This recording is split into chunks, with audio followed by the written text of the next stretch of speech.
biyaheng bus naman tayo, bukod po kasi sa pagtiyak kung aregladong bumiyahe ang mga bus, ibig sabihin walang sira, ano po? Ini-inspection ngayon pati ang mga showing na pelikula sa biyahe. Ang sitwasyon sa Araneta Center Bus Terminal sa Quezon City tinutukan live ni Cara David. Cara. Well, usually kapag nagko-cover tayo ng October 31 dito sa Araneta Center Bus Terminal, natatandaan mo naman siguro siksikan na yung mga tao, ang haba ng pila. Pero tingnan mo ngayon, Melo, halos wala masyadong tao, wala masyadong pila dito sa Araneta Center Bus Terminal ngayon. Katakataka ito at nagulat din yung ilang mga pasahero dito kasi minsan may mga bus na halos hindi mapuno. Kumpara nung nakaraang undas, hindi nga kasing dami yung mga pasahero ngayon dito sa Araneta Center Bus Terminal. Noong nakaraang taon, exactly October 31 din, umabot ng 10,000 yung mga pasahero. Pero ngayon, Mel, maswerte na raw kung umabot sila ng 5,000 passengers ngayong araw na ito bago mag-undas.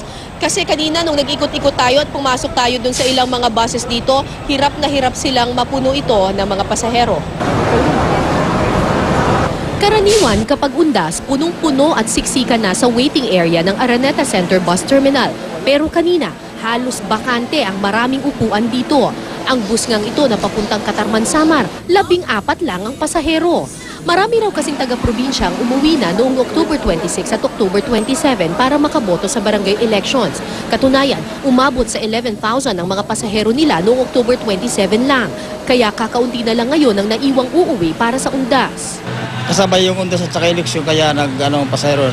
Nauna nang umuwi.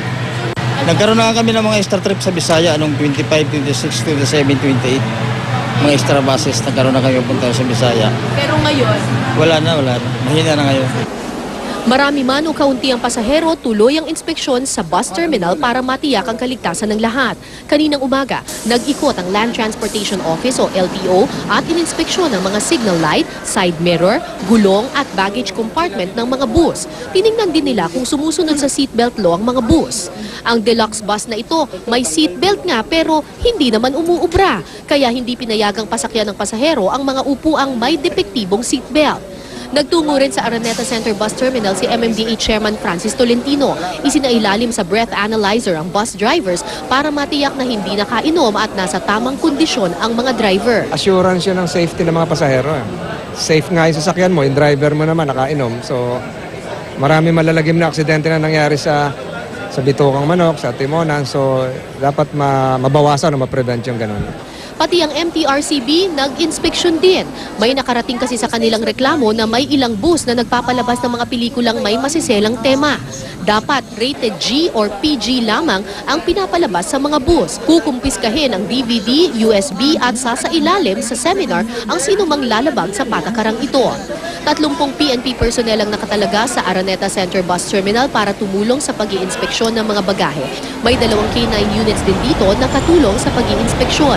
May first aid and assistance station naman ang MMDA at Philippine Red Cross. Paalala sa mga pasahero, bawal ang matatalim na bagay, flammable materials, baril at alak sa loob ng bus. Mel, usually ang siniserbisyohan ng Araneta Center Bus Terminal ay yung mga bus na papunta ng Visayas at papunta ng Southern Tagalog at Bicol Region. Yung mga bus na papunta ng Visayas ay natapos na yon kaninang 3 p.m. Wala na pong bus na bumabiyahe papuntang Visayas sa ngayon. Ang bumabiyahe na lang ng mga bus ngayon ay papunta ng Bicol at ang sabi sa atin ang last trip dito sa Araneta Center Bus Terminal sa mga pupunta ng Bicol ay 11 p.m. alas 11 ng gabi. Yan muna ang latest mula dito sa Araneta Center Bus Terminal. Balik sa iyo, Mel. So ibig sabihin, Cara, walang babiyahing bus bukas?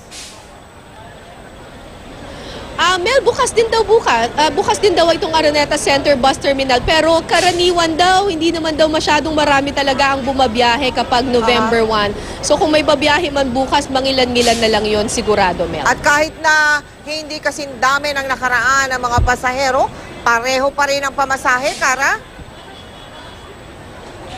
Yes, Mel, tuloy-tuloy pa rin. Nandito, ang dami nga PNP personnel kanina dito, pero halos wala rin naman silang binabantayan dahil nga kakaunti lang, mangilan-ngilan lang yung dumarating na pasahero. Pero ang sabi sa atin ng LTO, LTFRB, PNP at saka ng MMDA, patuloy daw yung kanilang pagsisiguro ng kaligtasan at ng seguridad ng mga pasahero dito para masigurado nga ligtas yung biyahe ng ating mga kapuso pauwi ng probinsya, lalo pat in the recent weeks may mga malalagim na mga bus accidents na kinasangkutan itong mga bus nga.